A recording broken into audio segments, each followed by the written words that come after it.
E aí, galera, tudo certo com vocês? Essa aula é sobre polialelismo e nela nós vamos tratar a questão da pelagem dos coelhos, sistema BO, fator RH e eritroblastose fetal. Então, capricha, vem comigo!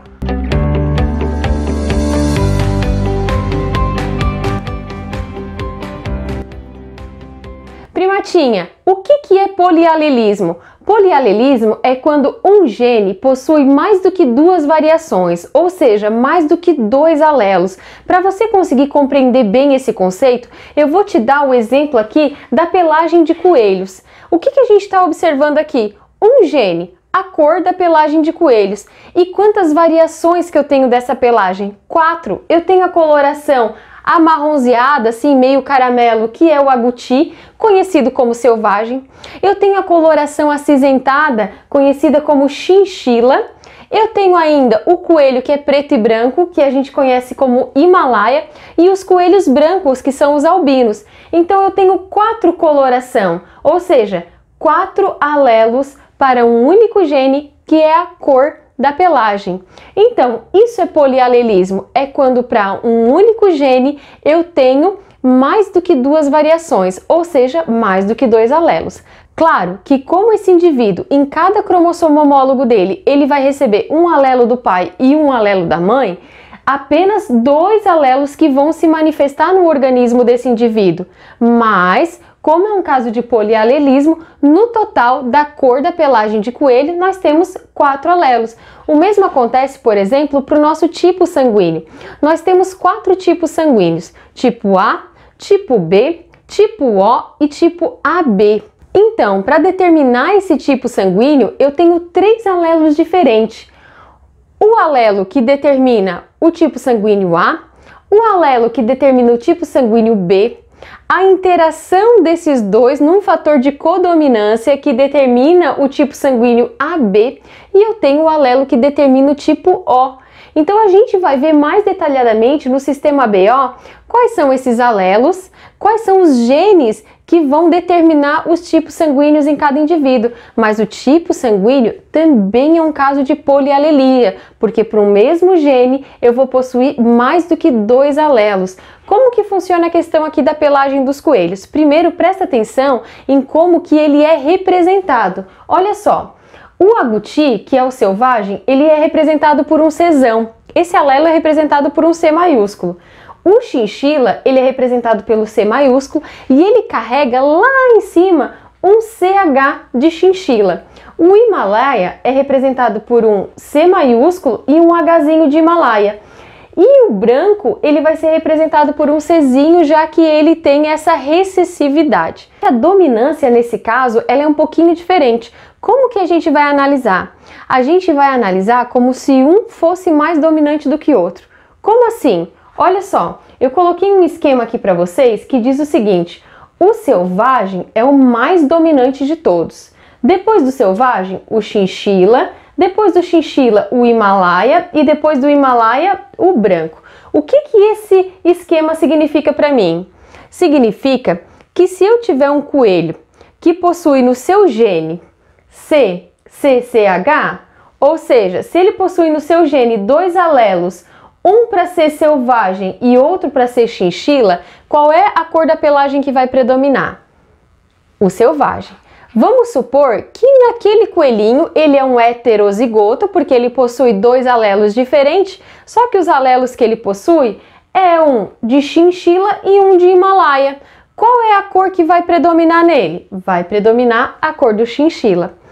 Vamos supor que lá naquele coelho ele também é um heterozigoto, porque ele possui alelos diferentes, mas ele tem um alelo de Himalaia e um alelo de albino. Que pelagem que vai predominar? Vai predominar o Himalaia. É isso que significa esse esquema aqui, num grau de dominância. Esse é o mais dominante de todos, depois esse e depois esse. Vamos analisar então um problema envolvendo a pelagem de coelhos para que você tenha bastante certeza de como resolver esse problema de polialelismo. Vamos analisar então essa questão da Universidade Federal de Minas Gerais. A cor da pelagem em coelhos é condicionada pelos alelos C maiúsculo, que determina a pelagem castanho acinzentada, selvagem ou agouti, CCH, que que determina a pelagem cinzento-prateada, chinchila. CH, que determina a pelagem branca com extremidades pretas, Himalaia. E o Czinho, que condiciona a pelagem branca, albina. A relação da dominância entre esses genes é que o agouti é mais dominante que o chinchila, que é mais dominante que o Himalaia, que é mais dominante que o albino. Um macho agouti heterozigoto para albino, cruzado com uma fêmea chinchila heterozigota para Himalaia, irá produzir descendentes nas seguintes proporções. Então, pessoal, qual é a proporção desse problema? Então, pessoal, como todo problema de genética, a primeira coisa é a gente encontrar os genes do casal que vai ser cruzado. Então, eu tenho aqui macho, agouti, heterozigoto para albino. Então, se ele é agouti, ele é Czão. Heterozigoto para albino, isso significa que ele é Czinho. Ele vai ser cruzado com uma fêmea que ela é chinchila. Então, se ela é chinchila, CCH. Heterozigota para Himalaia. Então, ela possui o alelo para Himalaia. Olha só, ambos são heterozigoto porque possuem alelos diferentes, mas eles são heterozigotos completamente diferentes, porque cada um aqui tem o seu alelo, lembrando que aqui é um caso de polialelismo, né? Então vamos fazer esse cruzamento aqui para ver que tipo de descendentes que podem surgir daqui. Vamos lá. Quadrinho de Pinet. Czão, Czinho.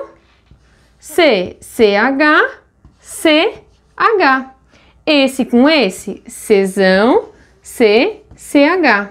Esse com esse, Czão, CH e Czinho. Deixa eu botar até uma perninha aqui para aparecer um C minúsculo. Aqui, Czão com esse, Czão, CH. Esse com esse, CH e Czinho. Então, olha só a proporção que eu tenho aqui. Esses dois aqui, que possuem o Czão do agouti, eles vão nascer selvagem, porque esse, num grau de dominância, é o mais dominante de todos. Então, 50% dos meus filhotes serão agouti.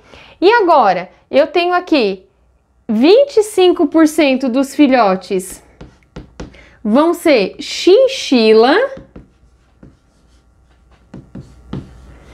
e 25% dos filhotes vão ser Himalaia. Nesse cruzamento aqui, eu não tenho chances nenhuma de ter coelhos brancos, mas eu tenho chances de ter 50% agouti, 25% chinchila e 25% Himalaia. Então, vamos falar um pouquinho agora sobre o sistema ABO. Então, pessoal, sistema ABO é o sistema que define o tipo sanguíneo dos indivíduos. O sistema ABO, ele é condicionado por 3 alelos, então ele também é um caso de polialelismo. Esses alelos, eles são representados da seguinte forma. O tipo sanguíneo A é representado por um I maiúsculo e ele tem um Azinho aqui em cima representando que ele é tipo A. O tipo B, eu vou ter um I maiúsculo e um B, né, na pontinha dele em cima. E o Izinho, o I minúsculo, representa o tipo sanguíneo O. O que isso significa? Isso significa que para um indivíduo ser do tipo A, ele pode possuir os seguintes genótipos. Ele pode ser Izão, ou ele pode ser Izinho. Ele pode ser homozigoto dominante ou ele pode ser heterozigoto. Um indivíduo, para ter o sangue do tipo B, ele pode ser Izão na B, ou ele pode ser Izinho. Então, ele também pode ser homozigoto dominante ou heterozigoto. Para que um indivíduo seja do tipo O, ele precisa ter os 2 alelos recessivos, Izinho. O tipo sanguíneo AB é um caso de codominância. Então, eu vou ter os 2 Is maiúsculos, eu vou ter I maiúsculo na A, I maiúsculo na B. É um caso de heterozigose, mas eles são dominantes, totalmente dominantes, só que são heterozigotos porque possuem alelos diferentes. Esse é um caso de codominância, onde as duas características vão se manifestar. O que significa ser do tipo A, do tipo B, do tipo O e do tipo AB? Então, na nossa hemácia, que é o glóbulo vermelho, aquela célula que é carregadora de oxigênio, que está presente no nosso sangue, existe proteínas que diferenciam uma hemácia da outra. Pessoas que são do tipo sanguíneo A, elas possuem uma proteína na membrana plasmática dessas células que a gente chama de proteína A. Essa proteína é o que a gente chama de aglutinogênio. Então, pessoas do tipo sanguíneo A possuem um aglutinogênio A, ou seja, uma proteína. O que acontece? Essa proteína, por vezes, ela vai se comportar como um antígeno. O que é um antígeno? O antígeno, ele é uma substância tóxica que ele causa mal. Ele causa mal para um organismo que reconhece ele como estranho. Por isso que numa transfusão de sangue é preciso avaliar bem. Por quê? Porque quando o sangue que possui um determinado aglutinogênio, ele entra em contato com outro sangue que não tem esse aglutinogênio, ele vai entender que o aglutinogênio presente naquele sangue que ele está recebendo é uma toxina. E nesse caso, sempre que o nosso corpo identifica um antígeno, o que ele faz? Ele produz um anticorpo para destruir aquele antígeno. Então, como que a gente pode entender os tipos sanguíneos? Olha só, o tipo sanguíneo A, ele possui uma proteína, ou seja, um aglutinogênio A. Sendo assim, ele vai produzir um anticorpo anti-B. Por quê? Aquele sangue que produz um aglutinogênio do tipo B, ou seja, uma proteína do tipo B, essa proteína é estranha para o tipo A. Então ela vai funcionar no tipo A como se fosse um antígeno, uma toxina. Em reação a essa toxina, o sangue do tipo A, ele produz um anticorpo anti-B. Para quê? Para destruir essa toxina. Isso vai acontecer ao contrário no tipo B. Olha só, o sangue do tipo B, ele é chamado de tipo B porque nas hemácias dele ele possui um aglutinogênio, ou seja, uma proteína B. Então, essa proteína, se tem a proteína B, o que é estranho para essa hemácia? É estranho o tipo A. Então, o anticorpo vai ser sempre o contrário. O anticorpo, num grupo sanguíneo, a gente chama de aglutinina. Olha só, o tipo sanguíneo O. Que tipo de proteína que tem na hemácia dele? Nenhuma.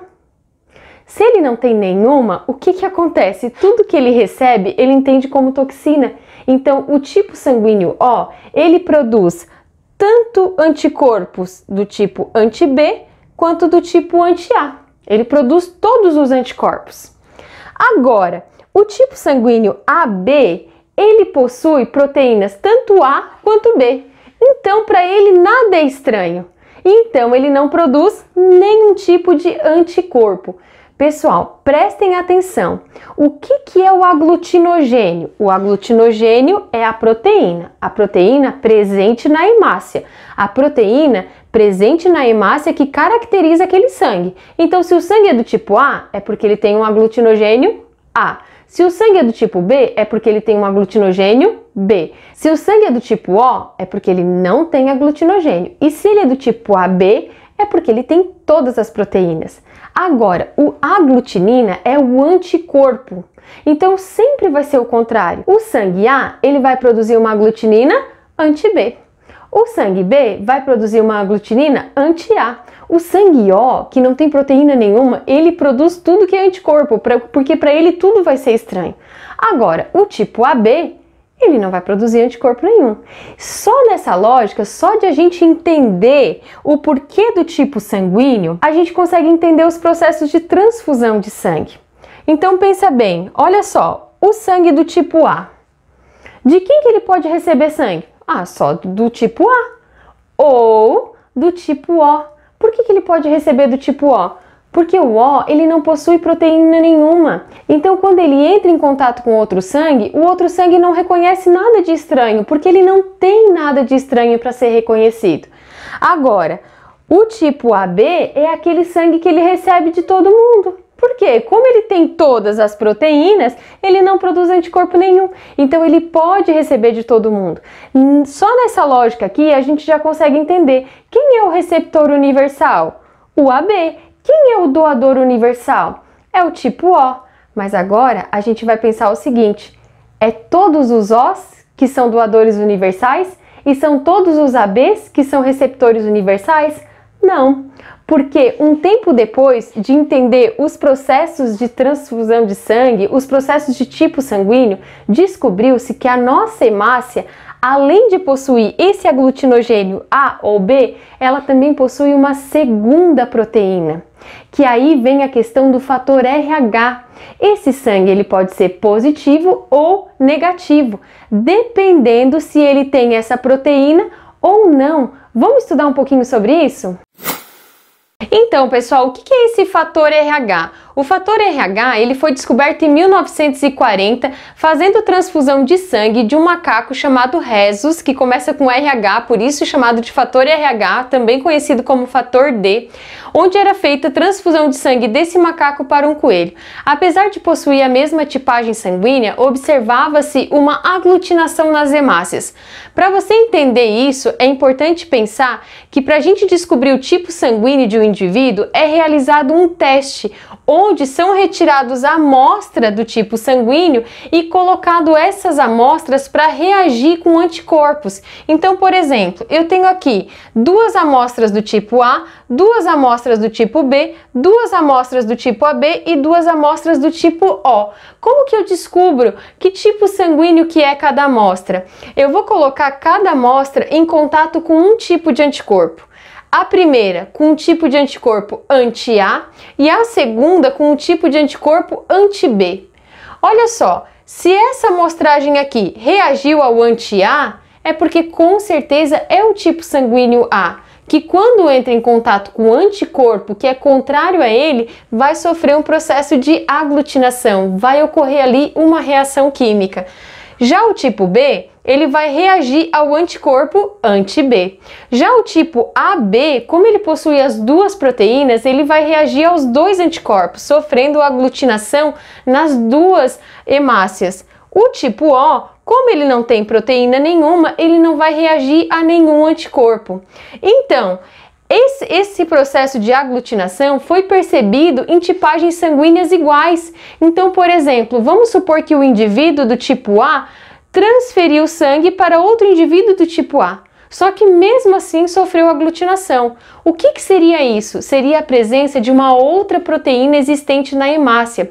Pessoas que possuem a outra proteína na hemácia é chamado de RH positivo. Positivo porque tem a proteína. E esse é um fator de caráter autossômico dominante. Pessoas que são RH positivo podem ser homozigota dominante ou podem ser heterozigota. E aqueles que são RH negativo, eles não possuem essa proteína e eles têm caráter autossômico recessivo. O que é importante ressaltar aqui?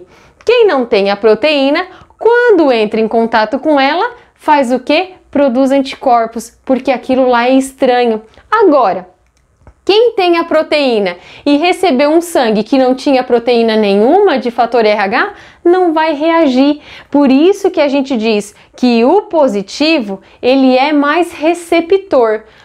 O negativo, ele é mais doador. Então, se a gente for pensar em processos de transfusão de sangue, o verdadeiro doador universal é o O negativo.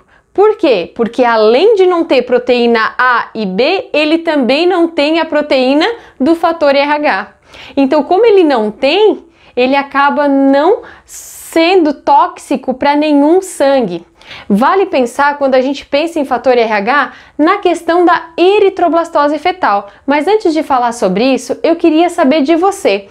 Tem como um casal que tem o sangue positivo, ou seja, os dois possuem o RH positivo, ter um filho com RH negativo? Tem, né? Se esse casal for heterozigoto. Então, eles podem ser positivo e o gene ser representado por Rzão, Rzinho.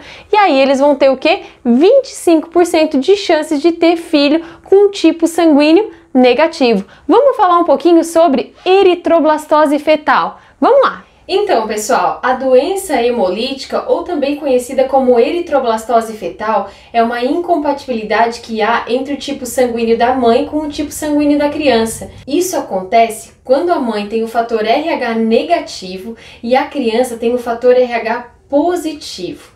Isso normalmente não acontece na primeira gestação, a não ser que a mãe tenha passado por algum tipo de sensibilização antes da primeira gestação. O que seria essa sensibilização? Seria ela ter entrado em contato em algum momento com algum sangue que era fator RH positivo.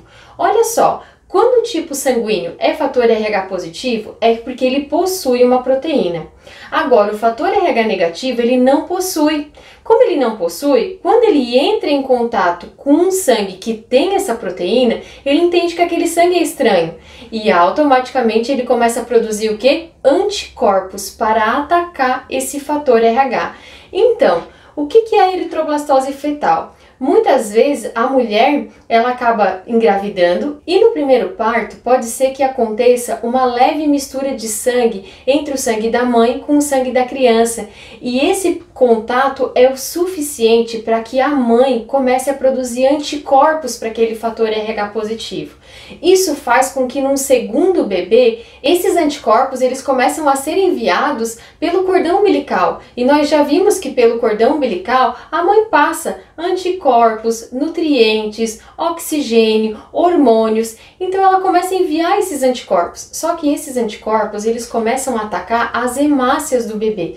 Eles vão atacando as hemácias do bebê, até que chega um ponto que ele não tem eritrócitos maduros o suficiente e a medula óssea começa a jogar para o sangue os eritroblastos, que são hemácias que ainda não sofreram o processo de maturação.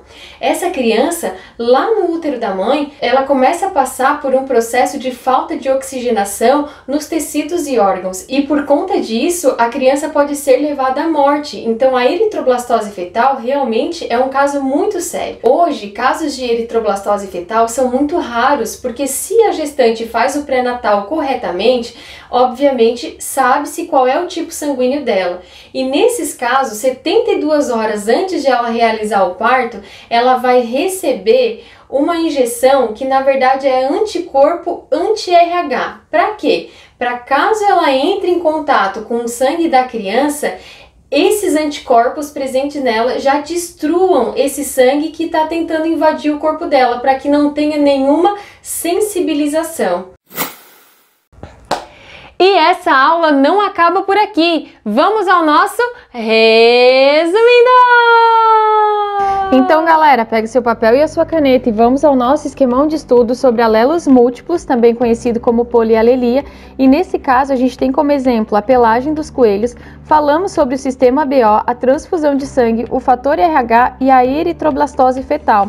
Vamos começar falando sobre o que é alelos múltiplos. Alelos múltiplos é quando um locus gênico é ocupado por 3 ou mais variações desse gene. As variações são os alelos. Exemplo, a pelagem do coelho, onde eu tenho agouti, chinchila, himalaia e branco, num grau do mais dominante ao mais recessivo. Independente do número de alelos, apenas 2 vão se expressar no indivíduo. E o cruzamento nesses casos gera várias possibilidades de genótipo, como a gente pode analisar na fórmula a seguir, tendo como exemplo a pelagem de coelhos. Quanto ao sistema ABO, é o sistema que determina o tipo sanguíneo pela presença ou ausência de um aglutinogênio, que é a proteína, e essa proteína ela atua como antígeno, estimulando a produção de anticorpos que são aglutininas. Os tipos de alelos que encontramos é isão na A, isão na B e isinho. Os tipos sanguíneos A, B, AB e O. O tipo A tem antígeno A, anticorpo anti-B. O tipo B tem antígeno B, anticorpo anti-A. O tipo AB não produz anticorpo, o tipo O não produz antígeno. Sendo assim, na transfusão de sangue, o doador universal é o O negativo, enquanto que o receptor universal é o AB positivo. O que é esse positivo e negativo? O fator RH, ou seja, a ausência ou presença de outro composto proteico.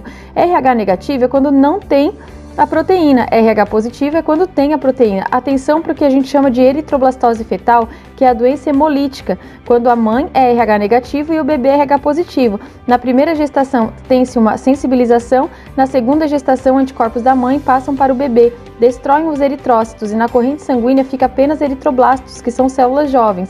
A criança passa a ter anemia, icterícia, lesão nos órgãos e tecidos por falta de oxigênio. Atualmente aplica-se na mãe, 72 horas antes do parto, uma dose de anticorpos anti-RH, impedindo o contato de sangues. E é isso, galera. Vamos dar um print aí nesse esquemão e bora estudar, né? Pessoal, agora que você já fez o seu resumão no caderno, vai lá na descrição do vídeo e testa os teus conhecimentos a respeito de polialelismo e de sistema ABO. Um beijo no coração e até a nossa próxima aula!